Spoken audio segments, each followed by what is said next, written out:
Good morning, everyone. Happy Tuesday. Okay, so today I want to talk about on Thoughts from the Car. I was thinking about on the way to work about the importance of taking responsibility for our actions, decisions, etc. And how to help someone who maybe is not doing that. So first of all, what is taking responsibility? It is acknowledging and accepting and taking accountability for our actions, our inactions, our decisions, and the consequences that are both positive and negative. Remember, we talked about consequences before. Consequences are not always a bad thing. Consequences are what happens based on decisions that we make. They can be both good and bad. An example I always use is if you study for a test, you get an A. If you don't study for the test, you get an F. So consequences are not always a bad thing. And consequences help us to take responsibility for our actions. Taking responsibility for our actions means that we're being honest about our role in situations that we find ourselves in. And we are willing to face the outcomes of those things and make a change so that that does not happen again. When we take responsibility for our actions, this is one of the ultimate indicators of demonstrating strength of character and the willingness to change, because so often there are people who are not willing to change. They make that conscious choice. So why do some people not take responsibility for their actions? Like, why is that like a thing? The first thing is that oftentimes people feel very entitled. And when people have entitlement and they won't take a responsibility for their actions, this is oftentimes to overcompensate for feelings of self-doubt and low self-esteem that they have about themselves, insecurities that they have about themselves. So they overcompensate by being entitled about not being wrong ever about anything. And they tend to blame others or situations for the circumstances that they find themselves in. Another reason why people don't oftentimes take responsibility for their actions or decisions is because of trauma. Trauma that they had usually at a very young age. This trauma can range anywhere from actual abuse, like physical abuse, sexual abuse, verbal abuse, emotional abuse, such as having an overly critical parent or guardian, someone who betrayed you, rejection from schoolmates or adults in your life, abandonment. And they oftentimes, people who don't up to their actions, they see themselves as a victim. And this can be a very subconscious thing where they don't think consciously, I am a victim. But because of the circumstances that they live through, they oftentimes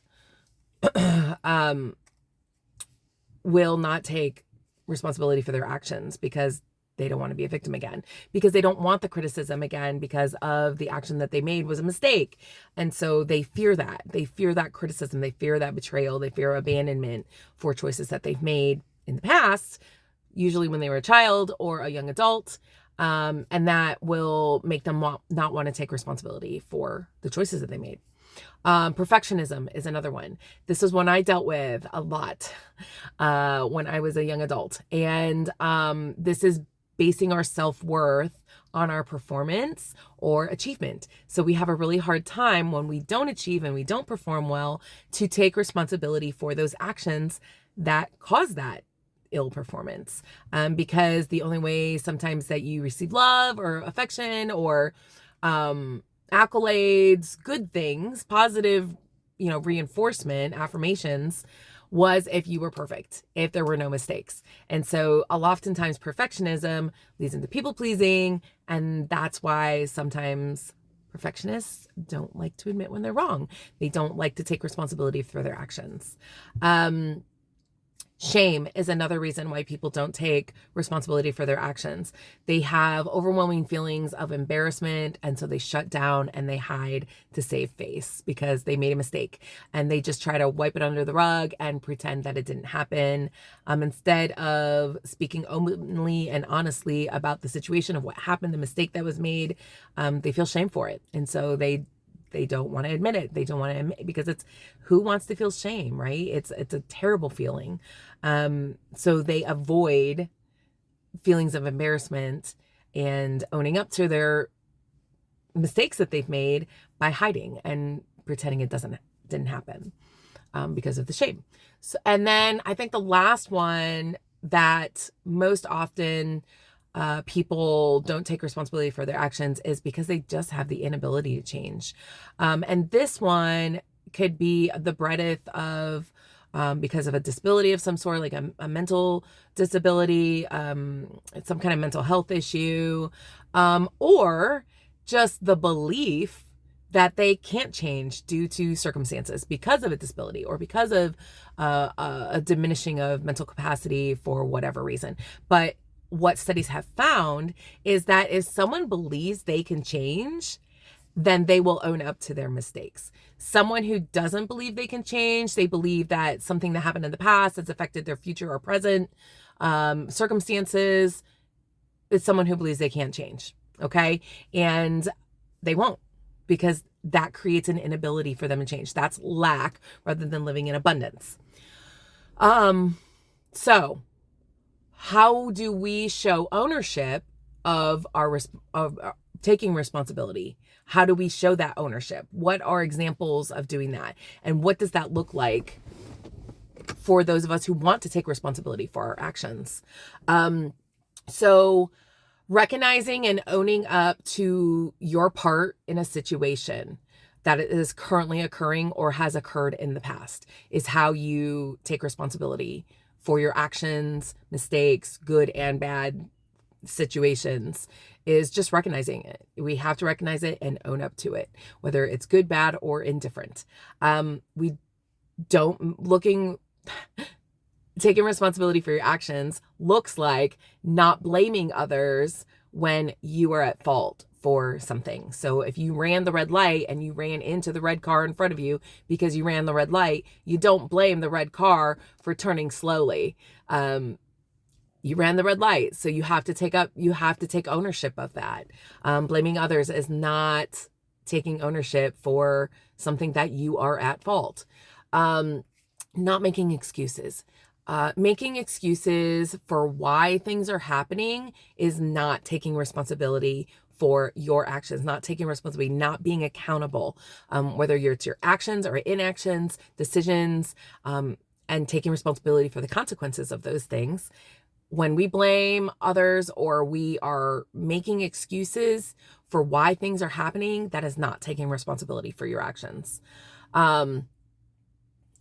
Taking responsibility for your actions looks like analyzing what went wrong in a situation and then avoiding making that error in the future. So it's changing. It's changing, saying, oh, I learned a lesson and I'm not going to do that thing again.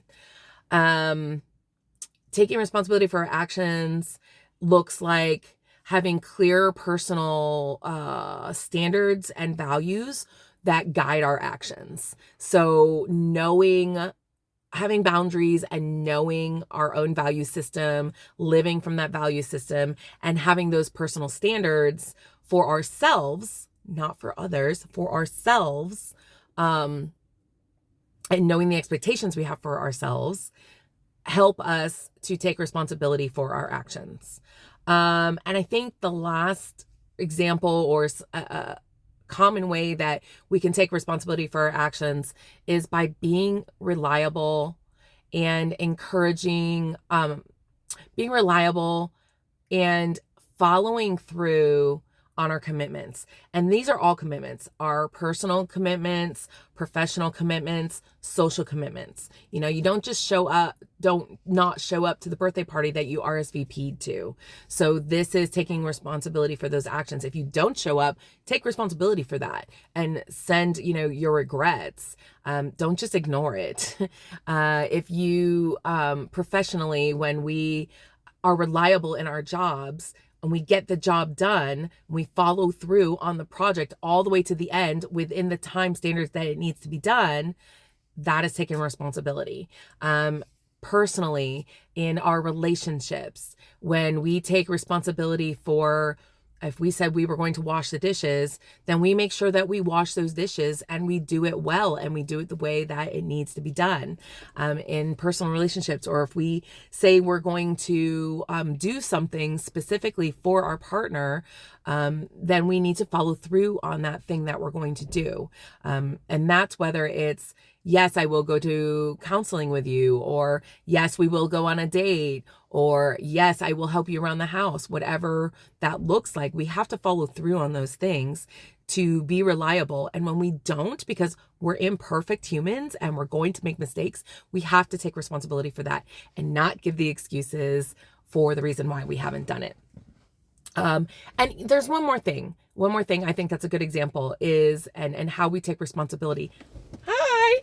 How we take responsibility is we encourage, and listen to and acknowledge feedback that others give us. So we encourage the feedback from our safe people. Again, our partners, very close friends, counselors, coaches, therapists, etc. We listen to that feedback. We encourage that feedback. And then we change because of that feedback, especially if we see a pattern or someone sees a pattern in our behavior of not taking responsibility and they communicate that to us clearly and especially kindly. We should definitely take responsibility for that and try to make those changes to the best of our ability, and not put ourselves in victimhood and put ourselves in shame and do all the things of why we don't take our responsibilities and just ignore it. So how then do we help someone else or ourselves to take better responsibility for our actions? I think the first thing is especially if we're trying to help someone else, whether this is professionally or personally, relationally, is we provide adequate resources for that person. What does that look like? So that means professionally, if we want someone to take responsibility for their actions, we need to provide what they need in order to do their job. This is also true in relationships. We need to provide the information that they need in order to be able to do the thing that we're asking them to do. So if we're asking our partner to wash the dishes, we need to provide for them the resources to be able to do that. There has to be soap available. There has to be water available. There has to be time available. And sometimes instruction, because we all have certain ways we like the dishwasher loaded or the way that things are done. So if there is a certain way that it needs to be done, we need to communicate to that and provide the resources for that. And that kind of goes into the second thing of how we can help support someone and ourselves to take responsibility is to clearly communicate roles, objectives, responsibilities, and expectations, either in a situation, a relationship, whatever it is, a job, whatever that thing is in that situation where expectations aren't being met and responsibilities are not being followed through on and taken accountability for. We need to make sure we are clearly communicating the needs, wants, desires, etc. And the thing about communication is that you can clearly communicate things, but if the person you're clearly communicating to does not have the comprehension of what you are saying, then the communication is not good. And we have to take responsibility for how we communicate, but the other person has to take responsibility for whether or not they are comprehending. And if they're not comprehending, they need to ask questions and do follow-up to make sure that there is understanding. Something that of helping someone take responsibility for actions and having accountability is stop micromanaging. And this goes across the board, professionally, socially, personally, all the different relationships, right? So in the workplace, the bosses, managers, supervisors, whatever you want to call the authority, the person in charge, when they micromanage teams, they micromanage groups, they micromanage whatever it is, projects, then you're not allowing others to take responsibility. Then you are the one responsible for all the decisions. And it just doesn't work. It doesn't allow people to grow. It doesn't allow people to change. It doesn't allow people to take responsibility because you're stealing the responsibility from them. This is true in relationships too, like personal relationships. So in our personal relationships with our kids, this is a great example, is if we are doing everything and we are micromanaging how they do their lives, especially when they become teenagers and they're not getting consequences for their actions, we are micromanaging and we are not giving them the opportunity to grow, change, and learn what it means to take responsibility for their actions. Great example. My friend and I were talking about this morning. Kid misses the bus, right? They still have to get this because they didn't get up when you told them to get up. They didn't do what they were supposed to do. So they missed the bus, right? So what do? We have to take them to school. Well, what is the consequence for that?